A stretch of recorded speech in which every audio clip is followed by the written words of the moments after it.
Hey, what's going on, guys? How y'all doing? So just a couple hours ago, a new article came out on GamePress.gg comparing the usage of the operators used in the last contingency contract on global servers versus this upcoming contingency contract that was had on CN servers a while back. So without further ado, let's jump right into it. And first up, of big note, we have Saria makes a huge jump. So on the left, we have the CC preseason for global servers, and you can see she's down at 55% usage. And over on the right for this upcoming contingency contract, but on CN servers, she jumps all the way up to 98%. First of all, that's a huge jump. We're talking a jump of 43%, but also the fact that almost everybody used her. I think it's, there's a couple things that work here. First of all, we've already seen from CN Strategies that this contingency contract is very defender friendly. On top lane, there are heat pumps all over the place and they do massive damage. So if you can stall on top of those heat pumps, you're golden. Saria is the best defender in the game. She's the best healing defender in the game. And I think also the fact that after the first contingency contract came out, we had a Saria banner. So I think that more people probably had access to her.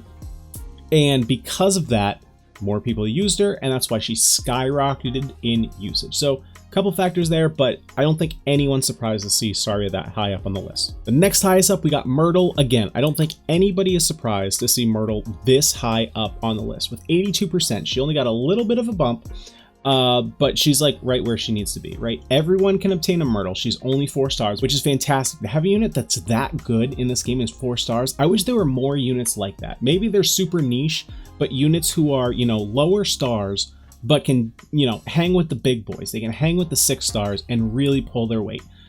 Myrtle, like I said, no big surprise whatsoever. What I was surprised though was Siege. Siege was used in the first contingency contract. You can see her down there at 24%. She was used a little bit. She jumped up a lot. She jumped up to 74%. And what's really surprising to me is that Bagpipe is not at all on this list. I think the main reason Bagpipe's not in this list is because she was released with this event. So I think that less people have access to Bagpipe, and for sure a fully leveled out Bagpipe that they want to use for contingency contract.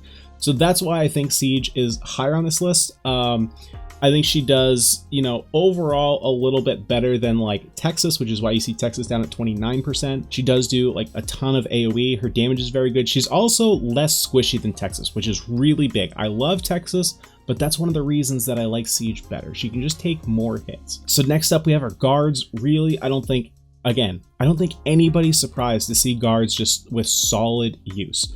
Your Silverash, your Lapland, your Helliger. Now we have Blaze, who is a new up-and-comer. I'm surprised that she's that low. I thought she would be up in Silverash territory. But, again, it might be the fact that more people have had more time to get their Silverashes than they have Blaze. So it could be that. Again, I haven't fully seen the strategies, so I don't know exactly how good Blaze will be on this map. But again, at 53%, nothing to sneeze at. She's still a really good operator for this. Hoshiguma sneaking in there, got a little bit of a bump from the first contingency contract. Again, with this being a very defender friendly map and her being one of the best damage output defenders, yeah, it makes sense that she's at 59%, up with your guards. She's going to be one of your main defenders for this map. She's actually a unit that I'm working on beefing up at the moment. And the next unit that we see that actually dropped off completely from the first contingency contract is Angelina.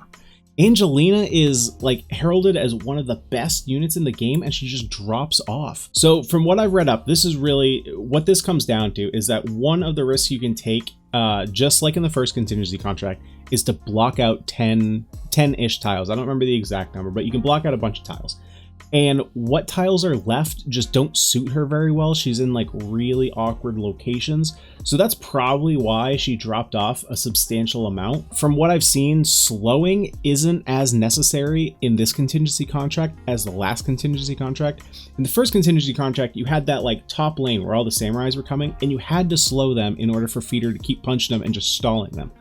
But on this map, because you have the heat pipes, those heat pipes are going to be doing so much damage. So as long as your defenders can stay healthy, they can just block units on top of those heat pipes and they will die eventually. It's not like the samurai from the last contingency contract where you have to like deal all the damage and they're doing massive damage. These units will still do massive damage, but you have some help in defeating them. So little unfortunate that Angelina falls off, but it's completely understandable.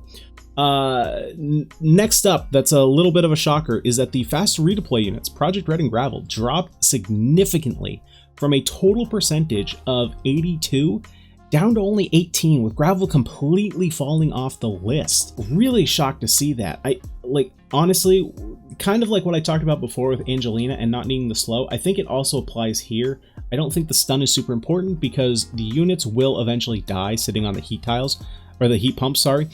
So it's not entirely like necessary to have the slow. Again, I haven't really seen the map in its entirety, but that's why I'm guessing that the fall off was so huge here. The next fall off we see is the casters.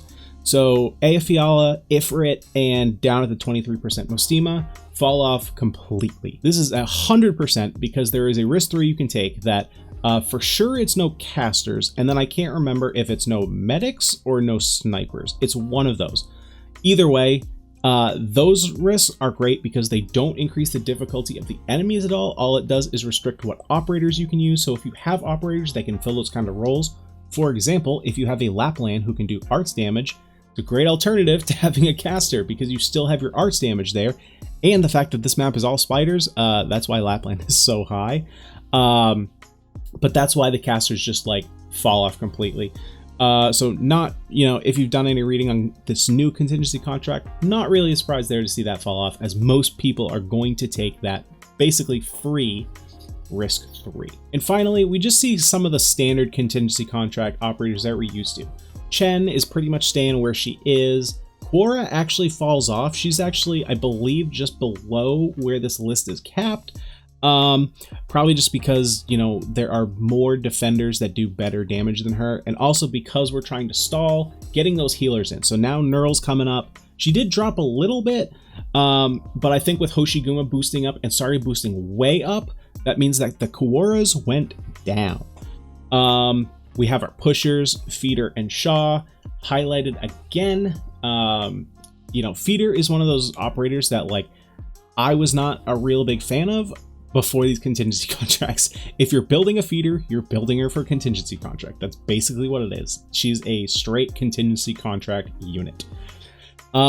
Texas down low, not really a surprise. There are way better vanguards. Myrtle for one, Bagpipe if you're lucky enough to pull her, and if you've been prepping and can get her all the way to E2 and then keep on going, not a surprise to see her that low. She's kind of one of those vanguards that for this stage, you're just gonna kind of put her in if you don't have those other operators.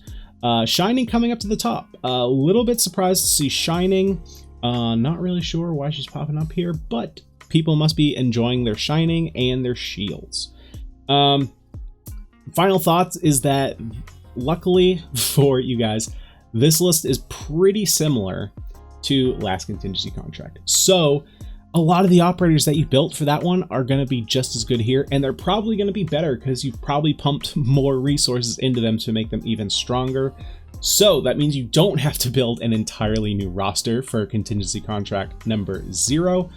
You should be pretty good to go. So guys, that is going to do it for the video today. I hope you guys did enjoy. Let me know down below. Are you surprised by some of these drop-offs, like Angelina completely falling off? Or what about the increases, like Saria jumping, almost doubling her percentage of usage from the first contingency contract? Let me know down in the comment section below. And as always, go ahead and click that like button and subscribe to the channel. That way you always know when I put out a new video. Completely free, helps out the channel, helps us grow, helps me know you guys are digging the content. But that's all I got for today. I hope you guys did enjoy. I'll see you in the next video. Peace.